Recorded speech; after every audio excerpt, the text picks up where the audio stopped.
क्या कांग्रेस में सब कुछ ठीक नहीं चल रहा है?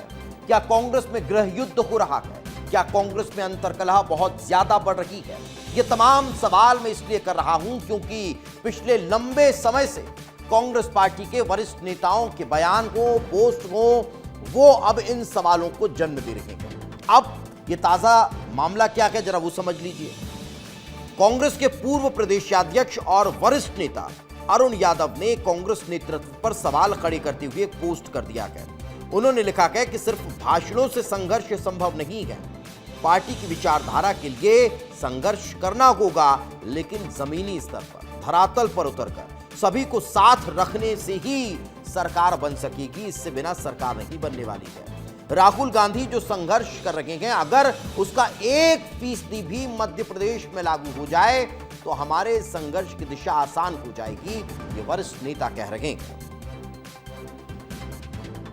तो जब अरुण यादव ने यह पोस्ट किया तो फिर दिग्विजय सिंह उनके इस पोस्ट को शेयर करते हुए नजर आ रहे हैं। यानी दिग्विजय सिंह का अरुण यादव की इस बात को पूर्ण समर्थन नजर आ रहा है। मतलब कांग्रेस पार्टी के पूर्व अध्यक्ष का यह कहना कि पार्टी में सब कुछ ठीक नहीं चल रहा है, सबको साथ लेकर पार्टी नहीं चल रही है, और उसका दिग्विजय सिंह का समर्थन करना यह दर्शाता है कि पार्टी में बड़े नेता अब खुलकर बहुत कुछ कह रहे हैं। कमलनाथ ने कह दिया कि भाई गड़े मुर्दे उखाड़ने की आवश्यकता ही नहीं है, पुरानी बातों को उखाड़ने से क्या मतलब है। हाँ, ये उन्होंने कहा कि सिंधिया व्यक्तिगत तौर पर यह डिसीजन लिया है, क्योंकि उन्हें यह लगता था कि दिग्विजय सिंह सरकार चला रहे हैं। यानी उन्होंने आरोप दिग्विजय सिंह पर लगा दिया। अब ये आरोप प्रत्यारोप शुरू हुआ कि, लेकिन इसके बाद जो मुलाकातों का दौर शुरू हो गया, अजय सिंह और दिग्विजय सिंह की मुलाकात हुई तो फिर चर्चा बहुत ज्यादा तेज हो गई। अजय सिंह की मुलाकात के बाद कई चर्चाएं हुई, कई बातों के कयास लगाए गए कि आखिर इस मुलाकात के मायने क्या है। क्या पुराने जो नेता हाशिए पर जा रहे हैं वो अब लामबंद होते हुए नजर आ रहे हैं? कहीं ऐसा तो नहीं। यही कारण है कि प्रॉपर वीडियो बनाकर ये वीडियो वायरल भी किया गया था, जारी भी किया गया था, तो ये भी एक वीडियो उसमें चर्चा का विषय रहा। लेकिन अब चलिए इससे इतर वो बयान भी आपको सुनवा देते हैं, वो चर्चा भी आपको बता देते हैं जो दो तस्वीरों के जरिए आपको समझ में आएगी। अब मैं आपको वापस लेके आ रहा हूं, अरुण यादव का पोस्ट आप देख ही रहे हैं, लेकिन इससे पहले कमलेश्वर पटेल ने भी सवाल साधे थे, निशाना साधा था किस पर? प्रदेश प्रभारी पर ही सवाल खड़े कर दिए थे।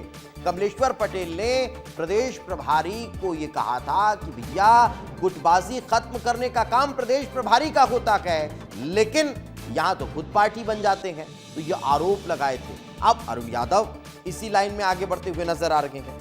लेकिन जहां कांग्रेस की इस कलह को लेकर कांग्रेसी कुछ कहने से बच रहे हैं, तो दूसरी तरफ अब बीजेपी विधायक रामेश्वर शर्मा इसे गृह युद्ध करार दे रहे हैं। क्या कहा उन्होंने, आपको सुनवाते हैं। देखिए, दिग्विजय सिंह जी हो, अब पूरी कांग्रेस में गृह युद्ध चल रहा है और कांग्रेस में स्वयंभू नेता अब तैयार हो रहे हैं। कोई अपने आप को मुख्यमंत्री का नारा लगवाता है, कोई अपने आप को भावी मुख्यमंत्री घोषित करने के चक्कर में बड़े बड़े नेताओं को जिले में पटक देता है, और सब एक दूसरे को नीचा दिखाने की कोशिश कर रहे हैं। मैं तो माता रानी से प्रार्थना करूंगा कि जो कुछ कांग्रेस चल रही है वैसी ही 100 साल तक चलती रहे। हमारी तरफ से हार्दिक शुभकामनाएं। अब वो जहरीली विचारधारा कौन सी है? अयोध्या में राम मंदिर बनाना ये जहरीली विचारधारा है? कश्मीर से धारा 370 हटाना ये जहरीली विचारधारा है? या महात्मा गांधी के रामराज और स्वदेशी को जन जन तक अपनाने का आह्वान करना ये जहरीली विचारधारा है? अगर ये जहरीली विचारधारा है तो हम भगवान शंकर की तरह 100 बार जहर पीने के लिए तैयार हैं, क्योंकि हमारा हिंदुस्तान विश्व विजेता बने, हमारा हिंदुस्तान विश्व गुरु बने और सब हिंदुस्तान के सामने नतमस्तक हो।